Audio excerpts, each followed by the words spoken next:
ಮಿತ್ರರೇ, ನಾವು ಈ ಸಾರ್ವಜನಿಕ ಸ್ಥಿರೀಕರಣಕ್ಕಾಗಿ, ಹಸಿರೆಲೆ ಗೊಬ್ಬರಕ್ಕಾಗಿ ಮತ್ತು ನೆರಳಿಗಾಗಿ ಸಾಕಷ್ಟು ದ್ವಿದಳ ಧಾನ್ಯ ಸಸ್ಯಗಳು, ಡೈಕಾಟಿಲಿಡನ್ ಪ್ಲ್ಯಾಂಟ್ಸ್ನ ಹಾಕಬೇಕು ಅಂತ ಹೇಳ್ತಾ ಇರ್ತೀವಲ್ವ. ನಾವು ಸಾಕಷ್ಟು ಹುಡುಕ್ತೀವಿ. ಅಲ್ಪಾವಧಿ ಬೆಳೆಗಳಾದಂಥ ಸೆಣಬು, ಡಯಂಚ, ಹುರುಳಿಯಿಂದ ಹಿಡಿದು ವಾರ್ಷಿಕ ಬೆಳೆಗಳಾದಂತಹ ಅಲಸಂದೆ, ಅವರೆ ಮತ್ತು ತೊಗರಿ ಇವೆಲ್ಲವನ್ನು ಹಾಕಕ್ಕೆ ಹೇಳ್ತೀವಿ. ನೋಡಿ, ಇಲ್ಲೊಂದು ಗಿಡ, ತೊಗರಿ ಗಿಡ ಬೆಳೆದಿದೆ. ಇದು ನಾಟಿ ತೊಗರಿ, ಜವಾರಿ ತೊಗರಿ ಅಥವಾ ನಾಟಿ ತೊಗರಿ ಅಂತ ಹೇಳ್ತೀವಿ. ಇದು ಈಗಾಗಲೇ 1.5 ವರ್ಷ ಆಯಿತು. ಎಷ್ಟು ಚೆನ್ನಾಗಿ ಬೆಳೆದಿದೆ ಅಂದರೆ, ಈ ತೊಗರಿ ಗಿಡ ತನ್ನದೇ ಆದಂಥ ಹಂದರವನ್ನು ತಾನು ಮಾಡ್ಕೊತಾ ಇದೆ. ನೋಡಿ, ತೊಗರಿನಲ್ಲಿ ಎಷ್ಟು ಬ್ರ್ಯಾಂಚಸ್ ಬರುತ್ತೆ, ಎಷ್ಟು ಫ್ಯಾನೋಟ್ ಆಗುತ್ತೆ ಅನ್ನೋದನ್ನು ನೀವು ಇಲ್ಲಿ ಗಮನಿಸಿ. ನೋಡಿ, ಬೊಡ್ಡೆ ಎಷ್ಟು ದಪ್ಪಾಗಿದೆ. ಕತ್ತರಿಸ್ದಂಗೆ ಮತ್ತೆ ಬ್ರ್ಯಾಂಚ್ ಬರ್ತಾನೇ ಇದೆ. ಒಂದು ಪೊದೆ ಬುಷ್ ಕ್ರಿಯೇಟ್ ಆಗಿದೆ. ಮತ್ತು ಹೊಸ ಚಿಗುರುಗಳು ಸಹ ಈಗ ಇಲ್ಲಿ ಈ ಗಿಡದಲ್ಲಿ ಮಳೆಗಾಲ ಆರಂಭವಾಗಿದ್ದರಿಂದ ಬರ್ತಾ ಇದೆ.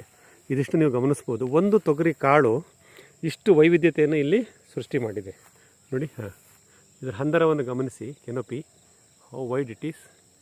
ಹಾಗಾಗಿ ಇದೆಲ್ಲವೂ ಪ್ರಕೃತಿನೇ ಸೃಷ್ಟಿ ಮಾಡ್ಕೊಳ್ಳುತ್ತೆ. ಹಾಗೆ ನಮ್ಮ ಈ ಗಿಡಗಳ ಆಯ್ಕೆ ನಾವೇನು ಜೋಡಿಸ್ತೀವಲ್ಲ, ಆ ಗಿಡಗಳ ಆಯ್ಕೆಯಲ್ಲಿ ನಾವು ಗಮನಿಸಬೇಕು. ಅಲ್ಪಾವಧಿ ಸಸ್ಯಜನ್ಯ ಗೊಬ್ಬರದ ಗಿಡಗಳಾದಂಥ ಸೆಣಬು, ಡಯಂಚ, ಹುರುಳಿಯಿಂದ ಹಿಡಿದು ಈ ರೀತಿಯ ಅಲಸಂದೆ, ಅವರೆ, ತೊಗರಿಯನ್ನು ನಾವು ಜೋಡಿಸ್ತಾ ಬಂದಾಗ ಅದರದಂಥ ಪರಿಣಾಮ ಅಲ್ಲಿ ಆಗೋದು ನೀವು ಗಮನಿಸ್ತೀರಾ. ಈ ತೊಗರಿ ಗಿಡ ಎಷ್ಟು ಚೆನ್ನಾಗಿ ಬೆಳೀಲಿಕ್ಕೆ ಕಾರಣ ತೇವಾಂಶ ನಿರ್ವಹಣೆ. ಆ ತೇವಾಂಶ ನಿರ್ವಹಣೆ ಆಗಿರೋದು ಆ ಗಿಡದ ಪಕ್ಕದಲ್ಲಿ ಇರ್ತಕ್ಕಂಥ ನಮ್ಮ ವಿಂಕ್ಲರ್ ಆಧಾರಿತ ತುಂತುರು ನೀರಾವರಿ ವ್ಯವಸ್ಥೆ ಇದು ಇದೆ. ನೋಡಿ, ಯಾವಾಗಲೂ ಇಲ್ಲಿ ನೀರು ಬೀಳ್ತಾ ಇರುತ್ತೆ. ನೀವು ತೇವಾಂಶ ಕಾಪಾಡಿಬಿಡ್ರಪ್ಪ, ಇನ್ನೇನು ಬೇಡ. ಸೂಕ್ತವಾದ ಪ್ರಜಾತಿ ಸಸ್ಯಗಳನ್ನು ಆಯ್ಕೆ ಮಾಡ್ಕೊಳ್ಳಿ. ಒಂದು ಮಳೆ ಇಲ್ಲದ ದಿನಗಳಲ್ಲಿ ತೇವಾಂಶ ಕಾಪಾಡಿ, ಉಳಿದಿದ್ದವು ತಂತಾನೇ ಪ್ರಕೃತಿ ನಿರ್ವಹಿಸ್ಕೊಂಡು ಹೋಗುತ್ತೆ ಅನ್ನೋದಕ್ಕೆ ಒಂದು ತುಂಬ ಚೆನ್ನಾಗಿ ನಮ್ಮ ತೊಗರಿ ಗಿಡ ಇಲ್ಲಿ ಬೆಳೆದಿದೆ. ನಾಟಿ ತೊಗರಿ, ಪುಟಾಣಿ ಕಾಳು ವಸತಿ ಬಿಟ್ಟಿತ್ತು.